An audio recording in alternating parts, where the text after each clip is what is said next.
जो खबर हम आपको दिखाने जा रहे हैं वो देश के 10 लाख स्टूडेंट्स के लिए बहुत ज़रूरी है, क्योंकि अगर आप ये सोच रहे हैं कि दिल्ली, BHU या फिर जामिया जैसी यूनिवर्सिटीज़ में आप एडमिशन लेना चाहते हैं, तो आप अब ये समझिए कि इस साल से दाखिले के नियम बदलने वाले हैं और देश की 45 सेंट्रल यूनिवर्सिटीज़ के एडमिशन प्रोसेस पर इसका असर पड़ेगा। क्या बदलाव होंगे, क्या आने वाले दिनों में मुमकिन है, देखिए रिपोर्ट।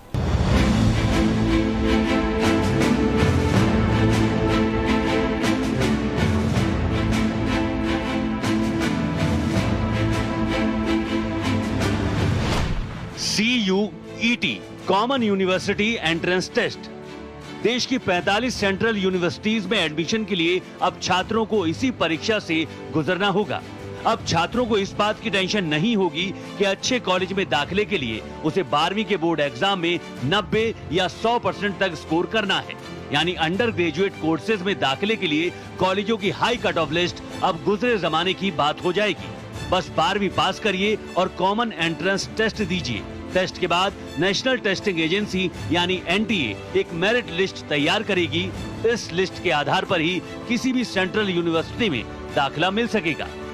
23 एडमिशन्स के लिए हम जुलाई फर्स्ट वीक में कॉमन यूनिवर्सिटी एंट्रेंस टेस्ट को हम ऑर्गेनाइज करेंगे और इसका एप्लीकेशन प्रोसेस 1 अप्रैल को शुरू होगा और ये पूरा कंप्यूटर बेस्ड टेस्ट को नेशनल टेस्टिंग एजेंसी कंडक्ट करेगा।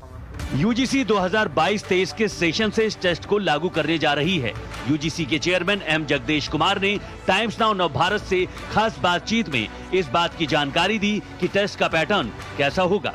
एक लैंग्वेज पेपर कंपलसरी होगा और डोमेन सब्जेक्ट भी होगा। डोमेन सब्जेक्ट्स में 6 डोमेन सब्जेक्ट्स को स्टूडेंट चूज कर सकते हैं। इकोनॉमिक्स हो, बायोलॉजी हो, ऐसी बहुत 27 सब्जेक्ट्स हैं और एक जनरल टेस्ट भी होगा। कॉमन यूनिवर्सिटी एंट्रेंस टेस्ट में NCERT बेस्ड मल्टीपल चॉइस प्रश्न के साथ साथ नेगेटिव मार्किंग भी होगी। CUET में सेक्शन 1A, सेक्शन 1B सामान्य परीक्षा और कोर्स स्पेसिफिक सब्जेक्ट होंगे। सेक्शन 1A अनिवार्य होगा जो कि 13 भाषाओं में होगा और कैंडिडेट इनमें से अपनी पसंद की भाषा का चयन कर सकते हैं। एंट्रेंस टेस्ट के 3 पार्ट होंगे जो 2 शिफ्ट्स में होंगे। DU के कॉलेजों में दाखिले के लिए देश भर के छात्रों के बीच काफी होड़ रहती है। नॉर्थ कैंपस के कई कॉलेजों में कट ऑफ भी काफी हाई जाता है। ऐसे में अब छात्रों को दाखिले के लिए ज्यादा मार्क्स लाने की टेंशन से मुक्ति मिलेगी। DU के वाइस चांसलर योगेश सिंह ने UGC के फैसले का स्वागत किया है। सही फैसला है कि सारी यूनिवर्सिटीज़ के अंदर जो एडमिशन्स होंगे वो कॉमन एंट्रेंस टेस्ट से होंगे। तो जो बोर्ड्स कम और ज़्यादा मार्क्स देते थे उसका असर अब खत्म हो जाएगा और स्टूडेंट्स को फ़ायदा होगा। जो ज़्यादा अच्छा पढ़ेंगे उनको ज़्यादा अच्छी परफॉर्मेंस आएगी, जो थोड़ा कम अच्छा पढ़ पाएंगे उनको फिर कम होगा। लेकिन हर एक को इम्प्रूव करने का भी तो चांस होगा ना। सपोज एक बार आपके मार्क्स कम आ गए तो नेक्स्ट ईयर आप दोबारा से भी ट्राई कर सकते हो। तो ये एक बहुत अच्छा सिस्टम है और ये UGC का स्वागत योग्य कदम है। DU के वाइस चांसलर का कहना है कि इस टेस्ट से अलग अलग एजुकेशन बोर्ड के छात्रों को समान अवसर मिल सकेंगे। अगर सिर्फ central board of secondary education होता देश में तो उसी से ले लेते, फिर तो कोई बात नहीं थी। अभी क्या है, देश में बहुत सारे बोर्ड हैं, हर एक के अपने स्टैंडर्ड्स हैं।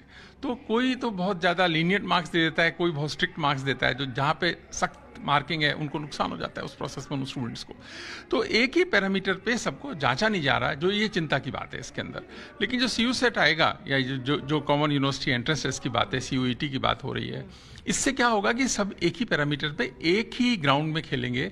तो जो अच्छा होगा उसको ज़्यादा अच्छे मार्क्स आएंगे, जो थोड़ा कम रह गया उसको कम अच्छे मार्क्स आएंगे। तो इस तरीके से सबको एक इक्वल अपॉर्चुनिटी सबको मिलेगी। स्टेट और डीम्ड यूनिवर्सिटीज से भी इस टेस्ट के तहत एडमिशन प्रोसेस पर बातचीत चल रही है। हालांकि UGC के इस फैसले पर अभी मिली जुली प्रतिक्रियाएं सामने आ रही हैं। कुछ लोग इसे छात्रों के हित में बता रहे हैं तो कुछ इससे सहमत नहीं हैं। तो वहीं कुछ का कहना है कि इस नियम को अगले साल से लागू किया जाना था, क्योंकि इस बार कोरोना के चलते 2 टर्म में 12वीं की बोर्ड परीक्षाएं हुई हैं। हर्षा चंदवानी के साथ कुंदन सिंह, टाइम्स नाउ भारत, दिल्ली।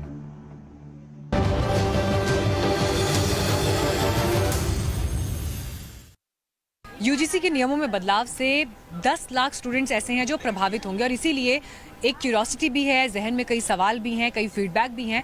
हम छात्रों के बीच पहुंचे और इस नियम बदलाव की प्रक्रिया पर उनका ओपिनियन जाना।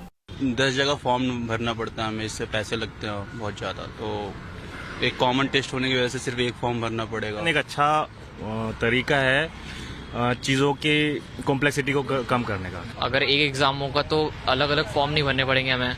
एक एग्ज़ाम हो गया तो उसके बेसिस पे ज़्यादा तक कैंडिडेट्स आएंगे। कई बार अलग अलग बोर्ड्स का कट ऑफ होता है तो उसमें काफ़ी ज़्यादा मारामारी होती है।